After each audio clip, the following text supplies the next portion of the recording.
I think I need to keep my wife broke so she can't leave me, and I'm scared I've already started.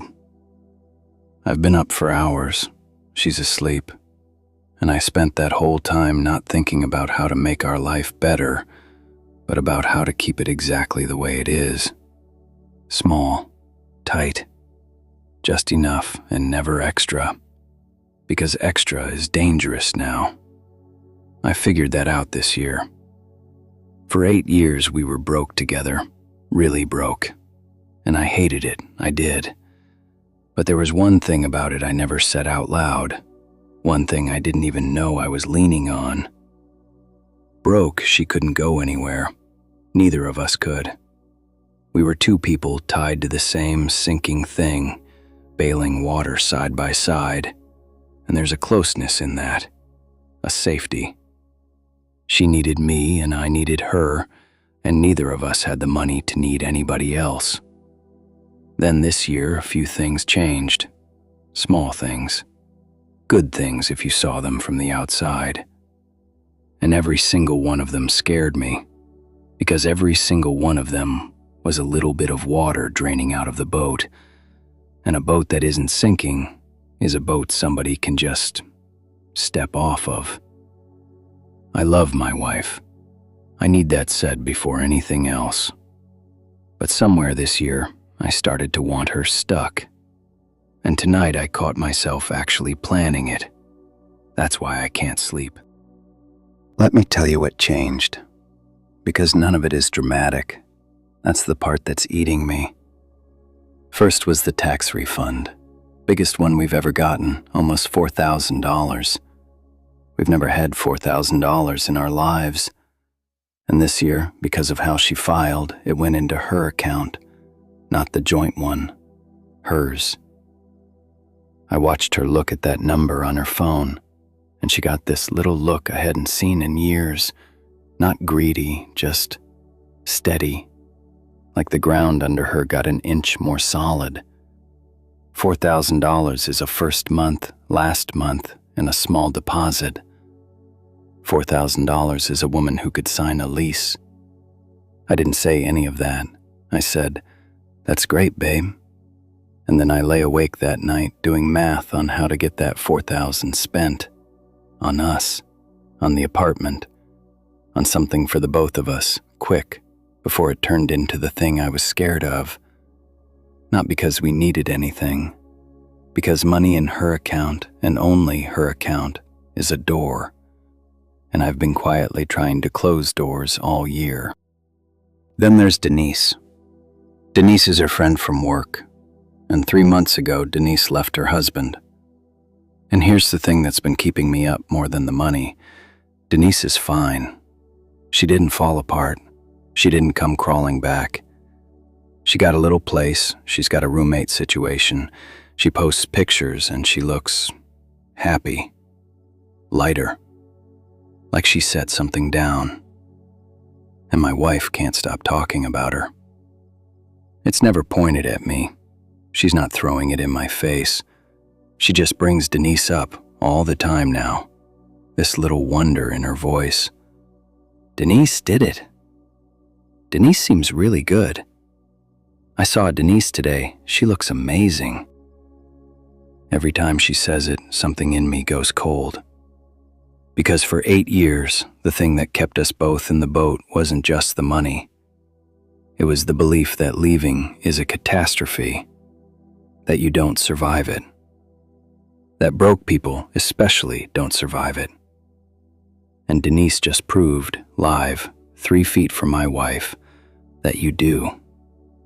You survive it. You might even come out lighter. Denise didn't just leave her husband. She unlocked a door in my wife's head that I'd been counting on staying rusted shut. And then the smallest one. The one I can't even explain to myself without sounding insane. She started taking care of herself. That's it. That's the terrifying thing. She started going for walks in the morning. She bought a nice shampoo, the kind she used to say was a waste. She's lost a little weight. Not from me, she made that clear without saying it. Just for her. She stands different now. She catches herself in the mirror, and instead of looking away, she sort of looks, holds it a second. A woman who's given up doesn't buy the nice shampoo. I should be happy. A good husband is happy. His wife is glowing, walking, standing tall, taking care of herself after years of being too tired and too broke to bother. And I sat at that kitchen table last week and watched her put on the nice lotion and hum, and I felt something I'm ashamed to even write down. I felt like I was losing her, because she was taking care of something, and that something was herself. And a woman who started taking care of herself has started to believe she's worth taking care of. And a woman who believes she's worth something doesn't stay stuck in a small life with a scared man just because he needs her to. So here's what I've actually been doing. Lined up, where I can finally see it. The refund, I pushed. Got her to agree we should invest in the apartment. New stuff we didn't need, until that $4,000 was mostly gone, spent, safe. Turned her door back into walls. I did that on purpose and told her it was for us. The walks. I started finding reasons the mornings were hard. Needed her for something. Made myself a little helpless right when she was lacing up her shoes, so leaving felt like abandoning me. She stopped going as much. I did that. Denise.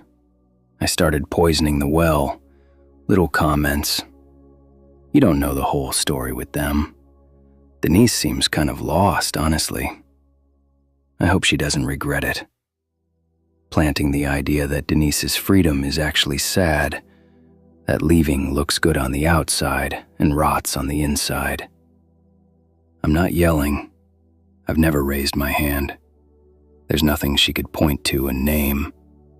I'm doing it with lotion day sadness and helpless mornings and little worried comments about her friend.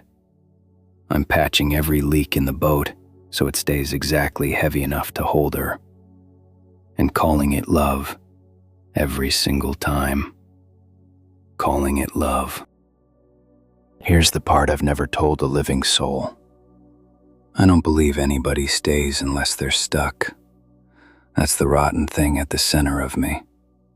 I watched my mother stay with my father for 20 years, and I know now she stayed because she had no money, no job, nowhere to go. She was stuck. And I grew up thinking that was love because it looked like staying. Then the year I turned 20, she got a job, a real one. And within 18 months, she was gone. Not from me, from him. The second she could afford a door, she walked through it. And the lesson went into me so deep, I didn't even know it was there. People don't stay because they love you. They stay because they can't afford to go. Love is just the story you tell about the cage. So I married a woman I adore, and some broken part of me decided the way to keep her was to keep her poor, keep her stuck, be her only door, and then brick myself up. Because if she got money and options and proof that leaving survives, she'd do what my mother did. She'd wait until she could afford it, and then one ordinary Tuesday, she'd be gone. I'm not trying to keep my wife broke because I'm cruel. I'm trying to keep her broke because I watched money turn my mother into a free woman, and free women leave. I got up an hour ago and stood in the bedroom doorway and watched her sleep. And I let myself see the whole plan, all the way to the end, no flinching. I could do it. I could keep her here for 30 years, keep the money thin, keep her a little tired, a little unsure, a little cut off from the denizens of the world. Be sad at the right moments, be needy at the right moments. Make the apartment the only safe place and the outside world a little too scary and a little too expensive. I could win. That's the sick part. I know I could win.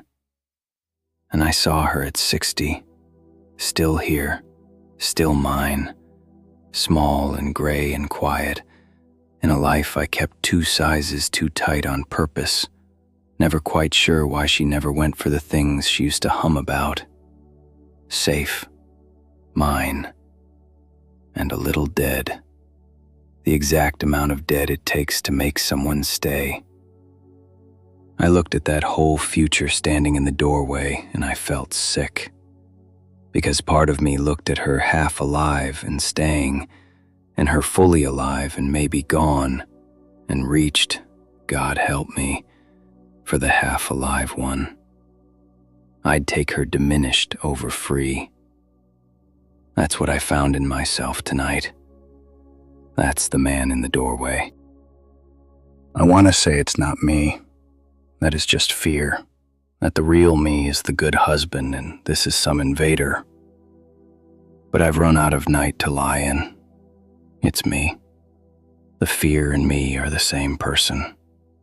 There's no good man in here being pushed around by a bad feeling. It's all me. The love is real, and the cage is real, and they're coming out of the same hand. Because here's what I finally understood, sitting on this floor. I've been treating her like my mother, and she's not my mother. And I'm not my father, unless I keep doing this, in which case I'll be worse than him, because he at least never pretended the cage was love. My wife isn't a woman looking for the first chance to run. She's a woman who spent 8 years in a sinking boat next to me, bailing water, never once stepping off, even when she was tired, even when it was hard, even before any refund or any Denise. She's been free to be miserable and leave this whole time. Misery is free. Anyone can walk out into misery. She didn't. She stayed and bailed water next to me for 8 years for free. That's not a woman who's stuck. That's a woman who chose me. And I've spent this whole year trying to take her choice away because I was too scared to believe she'd keep making it. Here's what I keep coming back to, now that the scheming's gone quiet. The refund's gone, sure, but she never once asked where it went. She trusted me with it. A woman planning her exit doesn't hand her exit fund to the man she's leaving. She stopped taking her morning walks. The last week she asked me, soft, no edge, "You want to come with me sometime? It's nice out."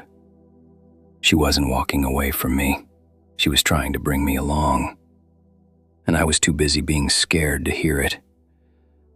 And Denise, all those times she brought up Denise, I heard leaving is possible. But I think now she was maybe saying something else.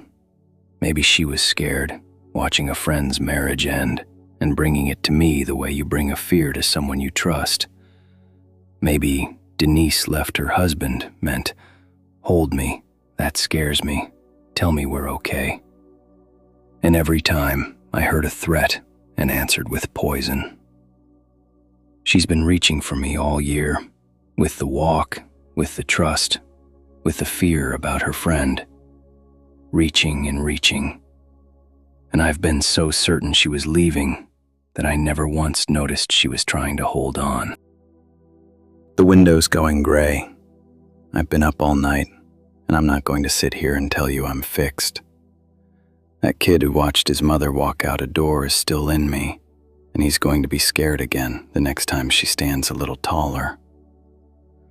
But something's different this morning, and it's small, and I won't make it bigger than it is.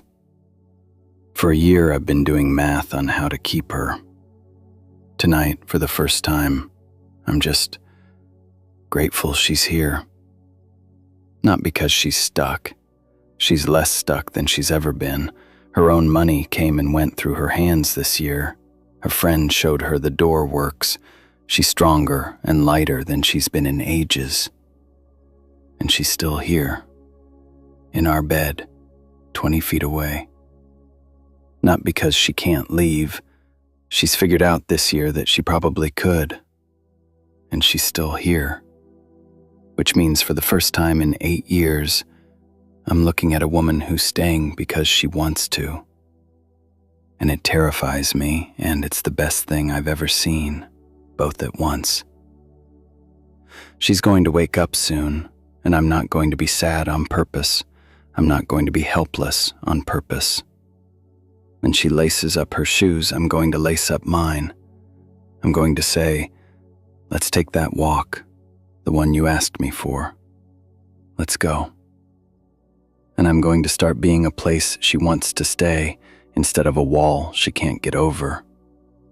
I don't know how to do that yet. I really don't. I only figured out I'd been doing the opposite about 4 hours ago. But she asked me to go on a walk with her.